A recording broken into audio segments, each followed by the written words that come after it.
Você já pegou uma proposta de redação, olhou o tema e não sabia nem por onde começar? Eu acho que eu vou te ajudar hoje. Eu vou te ensinar um roteiro para fazer uma redação no modelo Enem. Bora lá?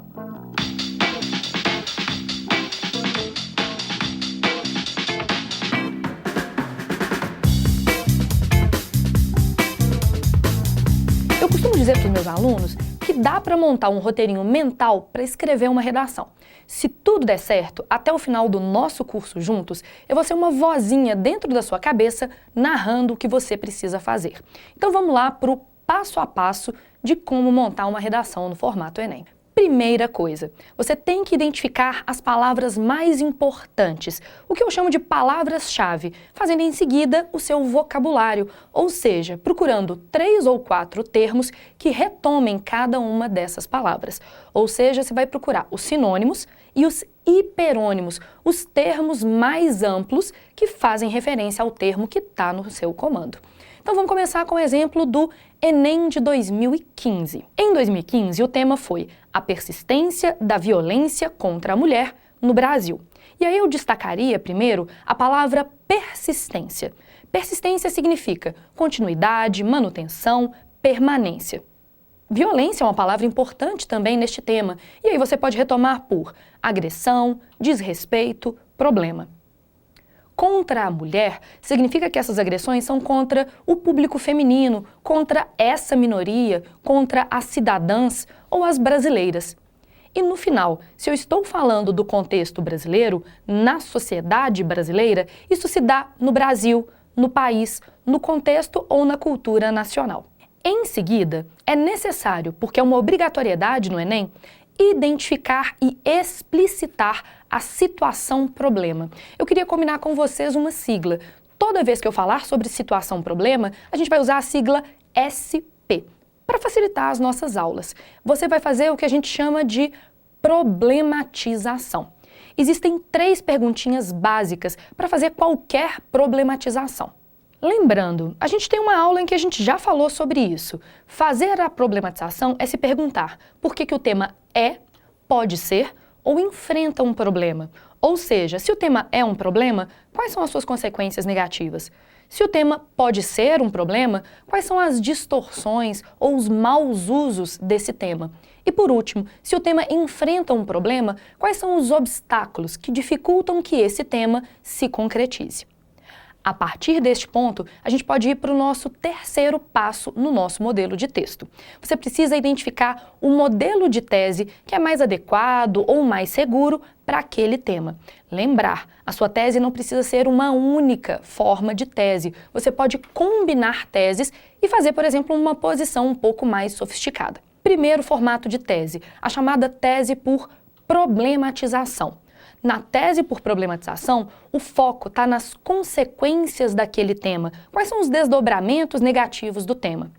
Por exemplo, voltando no Enem de 2015, você poderia mostrar que, para provar que o tema é um problema, a violência contra a mulher gera traumas físicos e psicológicos. A violência contra a mulher aprofunda a desigualdade de gênero. A violência contra a mulher, por exemplo, promove a banalização da morte e da agressão a essas mulheres. Outro formato de tese, chamada tese por responsabilização. Na tese por responsabilização, o foco está nas causas, nas origens, nos responsáveis pelo problema, ou seja, de onde vem o problema que está no tema. Aplicando ao Enem 2015, a origem está na chamada cultura machista ou misógina da sociedade brasileira, que trata as mulheres como um objeto e que faz, por exemplo, com que um homem abandonado agrida a sua ex-parceira. A gente pode mostrar também como uma das causas, lá na tese, a impunidade dos crimes. A gente estima no Brasil, isso é um dado do Atlas da Violência 2017, que apenas 12% dos responsáveis por violência contra a mulher sejam punidos no Brasil. Ou seja, a taxa de impunidade é alta e é uma das principais causas para você colocar na sua tese. A gente tem também uma falta de estrutura de acolhimento para as vítimas. Às vezes as mulheres são agredidas em casa, precisam sair dos seus lares e não têm a quem ou aonde recorrer. Terceiro formato de tese clássico para a sua redação no formato Enem, a chamada tese por contraste. Na tese por contraste, o foco está nas contradições, nos contrassensos, nas oposições que cercam o tema. No tema de persistência da violência contra a mulher, você poderia afirmar como tese que, apesar de haver uma estrutura de proteção à mulher no Brasil, por exemplo, a Lei Maria da Penha, a Lei do Feminicídio, as delegacias especializadas no atendimento à mulher, o problema da violência contra o público feminino persiste. Esse formato de tese vale a pena, na sua anotação, colocar um coraçãozinho do lado dela. O tema do Enem sempre pode ser comentado por contraste. Sempre dá para mostrar que as coisas deveriam ser X, no entanto, elas são Y. Você sempre pode fazer um contraste entre como deveria ser a violência, como ela é de verdade. Ela deveria ser minimizada, mas ela apenas cresce, por exemplo. O último formato de tese clássico para o Enem, a chamada tese por antecipação da proposta. Na tese por antecipação da proposta, o foco é a proposta de intervenção. É como se você fizesse um resumo da proposta que vai aparecer lá no seu último parágrafo. Você poderia afirmar, por exemplo, lá na sua tese, ainda na introdução, que é necessário investir em uma mudança cultural e na punição dos agressores. Muito importante, gente. Se você quiser, você pode combinar essas teses. Às vezes, você faz um contraste. Apesar de haver uma série de leis que protegem as mulheres, elas ainda são alvo de várias agressões. E combinar com uma proposta de intervenção.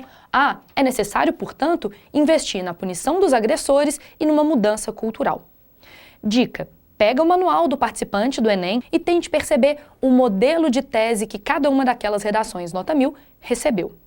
Um outro aspecto que eu acho imprescindível e que é o nosso quarto passo no roteiro de escrita do Enem é você identificar o modelo de gancho mais adequado ou mais seguro para o primeiro parágrafo. O que é o gancho? Alguns professores chamam de contextualização, ou seja, é aquela primeira frase em que você puxa o assunto sobre o qual você vai escrever. A gente tem uma série de introduções, várias estratégias, e a gente vai analisar isso mais adequadamente lá no nosso módulo número 4. Mas eu posso te dar um spoiler. Dependendo, você pode começar a sua redação por definição, falar sobre o que é o tema, ou por atualidade do tema, ou seja, mencionar um acontecimento recente que tenha trazido aquela discussão à tona. Às vezes funciona uma alusão histórica, por exemplo, mostrar a evolução histórica dos direitos das mulheres no Brasil. Ou quem sabe uma frase nominal, aquela enumeração, aquela lista de palavras sem verbo que trazem o tema à tona. Se você quiser, você pode falar de um caso específico, um exemplo que ilustre, por exemplo, a violência contra a mulher. Você pode pôr uma citação, se você sabe a frase de um sociólogo ou de um filósofo a esse respeito, ou até mesmo uma afirmação inicial, uma frase em que você já afirma aquilo que você vai defender no seu texto. O que importa é que você não fique viciado em um tipo apenas de introdução.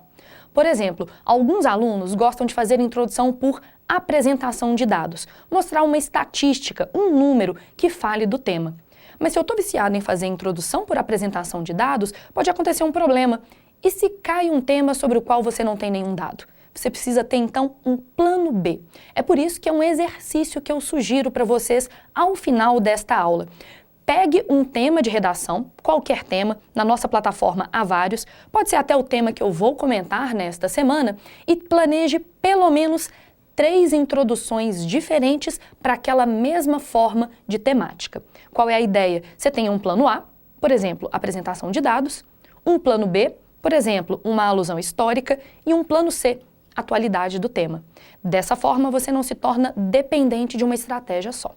Quinto passo na hora de planejar sua redação. Eu quero que você identifique o repertório sociocultural, ou seja, a outra área do conhecimento que você vai colocar no seu texto. Enquanto você pensou sobre o tema, você pensou em alguma referência que venha da história, da filosofia, da sociologia? Mas não precisa necessariamente ser desses 3, não. Às vezes você pode usar a geografia. Você pode ter um dado demográfico sobre aquele assunto, ou mesmo do campo das artes. Às vezes você lê um livro, ou assistiu a um filme, ou conhece uma música sobre aquele assunto.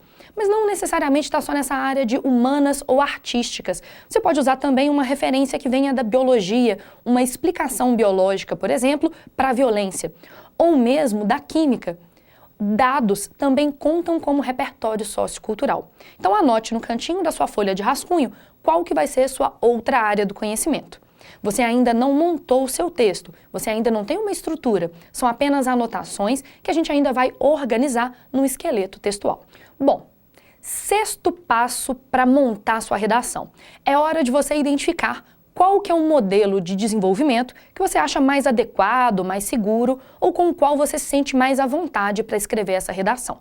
Por que eu estou falando de mais adequado, mais seguro ou mais à vontade? Não existe apenas uma maneira de escrever o seu texto. Isso vai depender do tema, vai depender de como você se sente ou até mesmo o seu treino. É por causa disso que eu queria te dar alguns modelinhos de desenvolvimento e que eu gostaria que você anotasse. Primeiro modelo de desenvolvimento. Você pode fazer um modelo que é por causas e consequências. Desenvolvimento 1, uma ou duas causas. Desenvolvimento 2, uma ou duas consequências. Outro modelo de desenvolvimento possível, chamado modelo por bloco argumentativo, ou seja, você coloca dois argumentos do mesmo tipo desenvolvidos em dois desenvolvimentos diferentes. Por exemplo, a gente pode escrever sobre os desdobramentos do lixo no Brasil.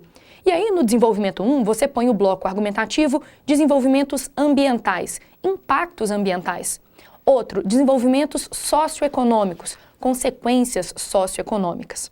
O modelo de blocos argumentativos pode ser por causa-causa, causa 1, causa 2, ou por consequência-consequência, consequência 1, consequência 2.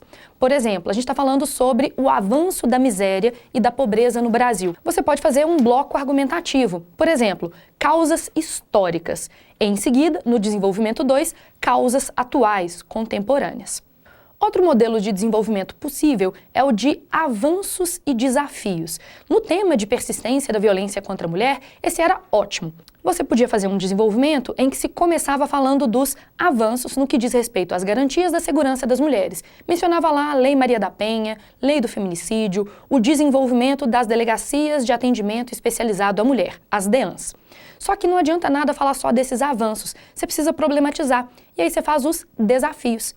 Apesar de todos esses avanços, a gente observa que, até hoje, há a manutenção de uma cultura machista, misógina, de ódio às mulheres. Ou, apesar da gente ter várias DEANs no Brasil, a gente não tem uma estrutura de DEANs que seja igualmente distribuída no Brasil.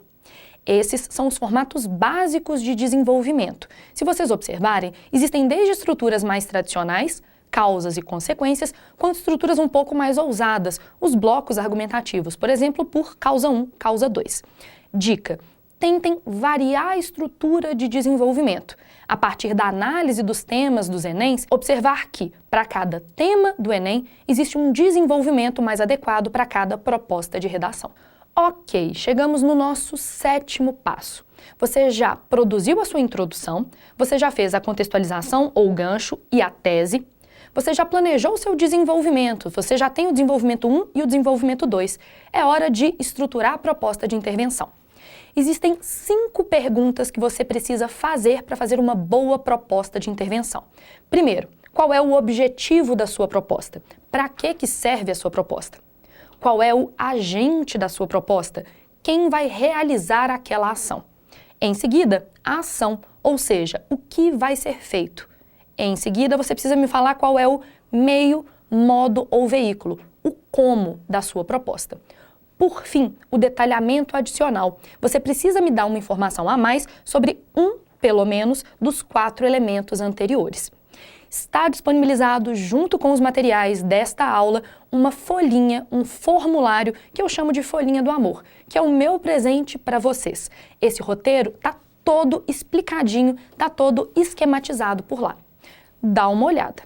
Ótimo, você tem a sua própria estrutura, você tem a sua própria ideia, seus próprios argumentos, mas o seu texto não pode ser 100% autônomo em relação à coletânea. É necessário que exista pelo menos uma coerência, o que é diferente de eu te mandar copiar os textos de apoio.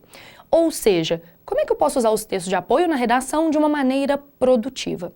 Primeiro, textos de apoio são apenas um apoio, um ponto de partida, ou seja, uma sugestão. Você só vai ler a coletânea após ter feito o que a gente chama de brainstorm do tema. O que é um brainstorm? Tem professor que chama de chuva de ideias. Como eu sou daqui de Minas, eu chamo isso de toró de ideias. O que eu chamo de toró de ideias? Você só vai ler a sua coletânea, os textos motivadores que estão na prova, após anotar as principais ideias que lhe vêm à mente quando você lê o tema. Esse brainstorm é, de fato, um levantamento meio desordenado de ideias, porque depois você vai pegar esses argumentos e encaixar no seu texto. Por que é interessante que você faça o brainstorm primeiro e a leitura da coletânea depois? Porque o Enem valoriza autonomia e originalidade.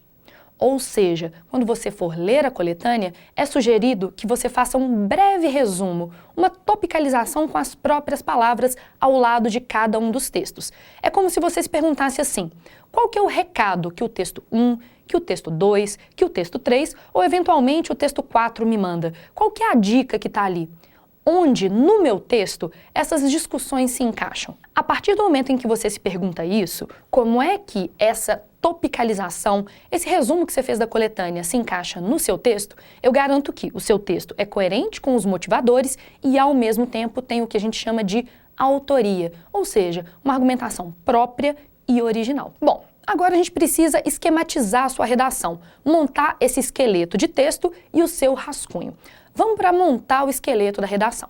O seu primeiro parágrafo é a sua introdução e tem que constar duas partes na introdução.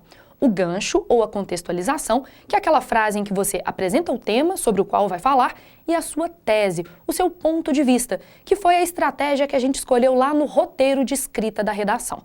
Ou seja, primeiro parágrafo tem, no mínimo, 2 períodos. Um período de apresentação do tema e um período de apresentação da tese, ou seja, o seu ponto de vista. E aí a gente chega para o seu segundo parágrafo, também chamado de desenvolvimento 1.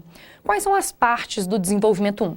Você vai apresentar o argumento 1 e a fundamentação 1. Ou seja, o primeiro argumento, o primeiro tópico a ser apresentado no seu texto e o que sustenta esse seu primeiro argumento. Então, por exemplo, se a gente está falando sobre a persistência da violência contra a mulher, você vai começar apresentando quais são as causas da violência contra a mulher, ou quais são os avanços na prevenção à violência contra a mulher, ou qual é a relevância da prevenção dessa violência. O desenvolvimento desse argumento já tinha sido previsto lá na introdução. Lembrar, a tese é uma síntese do seu desenvolvimento. Ou seja, retomando, desenvolvimento 1 é o argumento que você vai apresentar e a principal fundamentação a esse argumento. Depois do segundo parágrafo, óbvio, vem o terceiro parágrafo, também conhecido como desenvolvimento 2. No desenvolvimento 2, você tem o argumento 2, que já foi apresentado lá na tese, e a sua fundamentação. Por exemplo, quais são as consequências da violência contra a mulher? Quais são os desafios que se enfrenta no combate à violência contra a mulher? Ou quais são os desrespeitos a essa legislação que, de certa maneira, protegeria, pelo menos em teoria, a mulher? Ou seja, esse é o desenvolvimento do segundo argumento apresentado na introdução, do segundo argumento apresentado na tese. Uma sugestão ou dica, ou trapaça de professor, é que você deixe para esse parágrafo, para o terceiro parágrafo, a problematização. Se você colocou em algum lugar do seu texto por que o tema é, pode ser ou enfrenta um problema, esse é o lugar de aplicar essa problematização. Por que eu sugiro deixar a problematização para o terceiro parágrafo? Porque ele é o mais próximo do quarto parágrafo. E no quarto parágrafo, você vai fazer a proposta de intervenção. Fica mais fácil usar uma estratégia coesiva conclusiva no quarto parágrafo, um portanto ou um dessa forma, se no terceiro você acabou de provar que existe um problema. O quarto parágrafo, ou a conclusão no Enem, será a sua proposta de intervenção. A gente já conversou sobre a proposta de intervenção, mas não custa revisar. Na sua proposta de intervenção, 5 quesitos: objetivo, ação, agente, meio e detalhamento. É aí que você vai apresentar a resolução do problema apresentado no desenvolvimento. Lembrando, você só é obrigado a apresentar uma proposta de intervenção, desde que ela seja detalhada. Mas se você quiser, você pode apresentar 2, 3, 27, desde que elas sejam coerentes e caibam nas linhas que você destinou para o seu texto. A partir desse esqueleto do primeiro, segundo, terceiro e quarto parágrafo é que você vai fazer o rascunho. Só agora você vai traduzir esses tópicos em frases. É interessante que entre a estruturação do esqueleto e o rascunho, você dê um tempinho. Levanta, faz xixi, bebe água, olha para o teto durante um tempo. É interessante que você deixe o texto dar uma esfriada. Dê uma esfriada no esqueleto, você pode fazer o rascunho sem medo. Só que às vezes surge dúvidas sobre como dar uma apresentação visual. Então vamos dar uma olhada em quais são as dicas para deixar o seu texto mais bonito? A principal dúvida dos alunos em relação à forma, à estética do texto, é se usa letra cursiva ou de forma. Tanto faz. O que importa é que sua letra seja legível e que diferencie adequadamente as maiúsculas e as minúsculas. Eu, Janaína, por exemplo, escrevo em caixa alta. Todas as minhas letras são maiúsculas. Mas como é que eu faço essa diferença? Eu faço a inicial maiúscula ser muito maior do que a versão minúscula. Então não se importe. Pode escrever cursivo, pode escrever em caixa alta, desde que as maiúsculas pareçam maiúsculas. Outro aspecto estético que pode ser um problema até mesmo no seu treinamento é que é necessário no Enem que você faça tudo a caneta preta. Então uma dica, treine. Desde o início do ano, faça o esqueleto, o rascunho e a versão final do seu texto à caneta, idealmente a mesma caneta preta que você vai usar no Enem, para que você se sinta seguro e confortável com essa mudança. Quanto às rasuras, elas são permitidas desde que não comprometam a legibilidade do seu texto, porque às vezes a gente rasura tanto que fica difícil ler o que está ali. Nesse sentido, uma sugestão é apenas riscar a palavra que está errada. Nada de colocar um ou seja. Alguns alunos escrevem a palavra errada, colocam vírgula, ou seja, vírgula e continuam. O corretor não sabe se você está corrigindo a escrita ou se você está explicando um argumento. Ou seja, risque, tá? Uma das coisas mais interessantes é que você pegue o manual do participante do Enem e veja como as redações reais são escritas. Você vai perceber que existem várias rasuras e mesmo assim essas redações receberam 1000. Dentro dos materiais didáticos daqui do nosso curso, eu disponibilizei o espelho de uma redação nota 1000, de 2017. A aluna tem várias rasuras, várias reescritas, várias correções e mesmo assim o texto continua legível. Ou seja, pode rasurar no limite da compreensibilidade do seu texto. Jana, mas e o título? Gente, o título é facultativo, ou seja, você pode pôr ou pode não pôr. Caso você opte pelo título, ele deve ser centralizado na primeira linha e não deve ser sublinhado. Não precisa saltar linha em branco para começar a escrita. Se você centralizou o seu título, o corretor sabe que aquilo é um título. Você pode escrever já logo na linha de baixo. Na aula de hoje, a gente aprendeu a fazer um roteiro de escrita de redação no formato Enem. Um passo a passo, uma receita de bolo. A minha sugestão é que, a partir de hoje, esteja em casa, no cursinho, assistindo às aulas daqui do nosso curso, você use exatamente esse roteiro, até que você consiga automatizar esse passo a passo. Afinal de contas, tudo que a gente quer é um bolo nota 1000, né?